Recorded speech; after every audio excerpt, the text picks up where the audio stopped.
have beef with the father of a Columbine victim, and while there's multiple people in that situation that I also dislike, today we're talking about Daryl Scott. Before we get into this, I do need to highlight that I understand that grief is a very, very horrible thing. No parent should have to bury their child, especially when it comes to something happening to their kid, like what happened to Columbine High School on April 20th, 1999.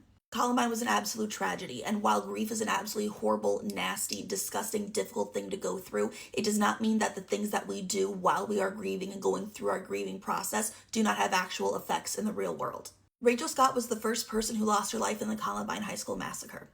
It has also been repeated in the news and within Christian circles that Rachel was asked in her final moments by the person who ended up taking her life if she believed in God. She said, "Yes, you know I do." And her assailant then said, "Good, then go be with him," and then took her life with a firearm. And there's the assumption that, like, if she would have, said that she did not believe in God, that her life would have been spared.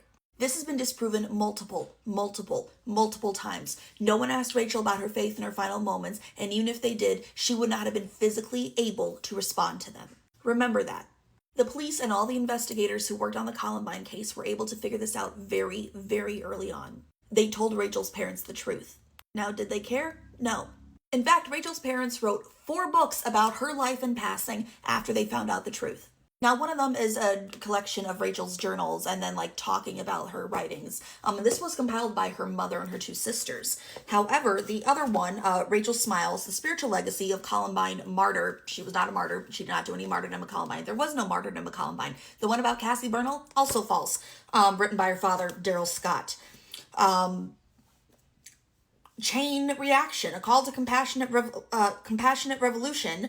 Rachel Scott, Columbine victim, believes she could change the world one person at a time. Again, this all deals with her faith and how that dealt with, her death at Columbine. Written by Daryl Scott. Rachel's Tears, 10 years after Columbine, Rachel Scott's faith lives on, again, talking about her impact on her faith in her final moments. These books would not be things if it wasn't about, Rachel's supposed story of her passing at Columbine. None of that was true. These 4 books traumatized so many young people and had them absolutely convinced that people are going to go out to get them because they were Christians, and that they're going to lose their lives because people hated Christians. People were going to storm into their schools, and they had to be ready at the drop of a hat to lose their life at the end of someone else's firearm because of their Christian faith. The premise behind these 4 books and why we have them and why they were sold and read in the first place told out of bullshit. The parents knew the truth, and they decided otherwise. And I'm going to say specifically Daryl Scott, because, again, we're talking about Daryl, not her mom. Beth Nimmo's a whole other thing. In fact, so is her brother Craig. Then we get to the Columbine basement tapes, which we've never actually heard or seen. There's never been an official release of any of it, except for Craig Scott. Sorry, Craig's her brother. We're talking about Daryl Scott. The victims' parents did get to see the tapes. So they were offered the opportunity to see the tapes. I know some of them chose not to. That's totally up on them. And when it got to a certain point where the 2 assailants, Harris and Klebold, I combined the 2, were starting to talk about 3 particular girls in one of their classes, the investigator literally stopped the tape, turned to Rachel's parents and said, "Just so you know, they're going to mention someone named Rachel. This is not your daughter." We were able to figure out that they were talking about these 3 particular girls, all kind of grouped together, that were in a class with them. Rachel Scott never knew the assailants. She had a very brief interaction with one of them at a school, or after a school talent show. She had no classes with them. She did not know them. And Daryl Scott says, "Okay, bet." He was tape recording the whole thing the entire time. He didn't have the audios, but the visuals, but he had the audio going. And he recorded and then released at a press conference about a 30-second-ish clip where the assailants are talking about these Christian godly whores, and one of their names was Rachel. Again, further pushing the lie that anyone was specifically targeted at Columbine or that anyone lost their life because they were Christian. The Scott family has pushed for so long that Rachel was targeted because she was a Christian. That is not true. Again, they've been able to figure this out. There is evidence. There is proof. But then again, I do think that the Scotts, and also Cassie Bernal's family, because she was the one who supposedly said yes in the library, also did not happen. I bet they were hoping that no one would really find out, no one would pay much attention to it, word wouldn't get out. Even the word was starting to get out about 3 weeks after Columbine, throughout, there was whispers in the community that this kind of stuff didn't actually happen. But they were hoping, on a national grand scale that word wouldn't get out. Well, word did get out. Where Cassie's family responded to it much earlier, again, that's a whole story. Rachel's family didn't start talking about it a ton until after they launched their Rachel's Challenge campaign. They were going to schools and talking about being nice to each other, anti-violence, anti-bullying.